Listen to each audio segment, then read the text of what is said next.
Friends, ಇವತ್ತು ವಿಭಜನೆಯ ನಿಯಮದ ಬಗ್ಗೆ ತಿಳಿದುಕೊಳ್ಳೋಣ ಬನ್ನಿ.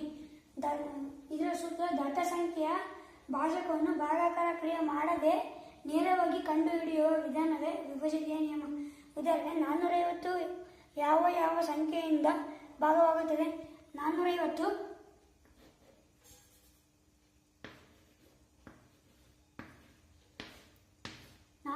2ರಿಂದ ಭಾಗವಾಗುತ್ತದೆ. ಏಕೆಂದರೆ ಕೊನೆಯ ಸಂಖ್ಯೆ 0, 2, 4, 6, 8 ಇದ್ದ ಕೊನೆಯ ಸಂಖ್ಯೆ ಇದ್ದಲ್ಲಿ 2ರಿಂದ ಭಾಗವಾಗುತ್ತದೆ. 2, 2, 4 ಇಲ್ಲಿ 0, 5 ಕೆಳಗೆ ಇಸ್ಕೊಳ್ಳೋಣ. 2, 2, 4 2 ಆಗಲ್ಲ, 1 ಉಳಿಯುತ್ತದೆ. 0 ಕೆಳಗೆ ಇಸ್ಕೊಳ್ಳೋಣ. 2, 2 ಇಲ್ಲಿ 10 0. 2 ಎಂಬುದು ಭಾಜ್ಯ.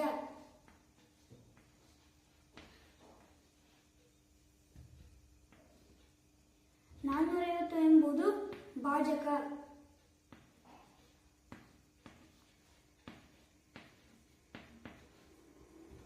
225 ಎಂಬುದು ಭಾಗಲಬ್ಧ.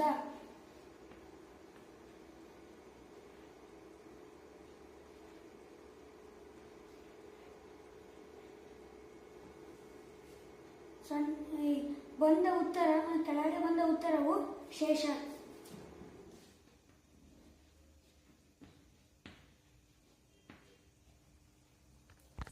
ಹಾಯ್ ಫ್ರೆಂಡ್ಸ್, ಈಗ ಇದು ಮತ್ತೆ 2ರಿಂದ ಮತ್ತೆ ಆಗದಲ್ಲದೆ ಇದು 3ರಿಂದನೂ ಸಹ ಆಗುತ್ತದೆ. ಬನ್ನಿ ಮಾಡೋಣ. 3ರಿಂದ ಭಾಗವಾಗಬೇಕು ಎಂದರೆ 450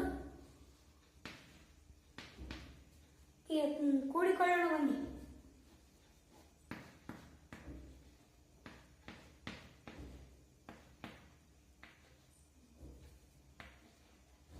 4 ಕೂಡಿದ ಬಂದ ಉತ್ತರ 3ರಿಂದ ಸಂಪೂರ್ಣವಾಗಿ ಭಾಗವಾದರೆ ಅದು 3ರ ವಿಭಜನೆಯ ನಿಯಮ.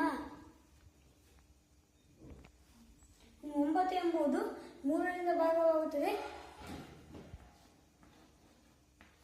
3 3 ಇದು 3ರಿಂದ ಭಾಗವಾಗುತ್ತದೆ. ಮತ್ತೆ ಯಾವ ಸಂಖ್ಯೆಯಿಂದ ಭಾಗವಾಗುತ್ತದೆ ಎಂದು ಕಮೆಂಟ್ ಮೂಲಕ ತಿಳಿಸಿ.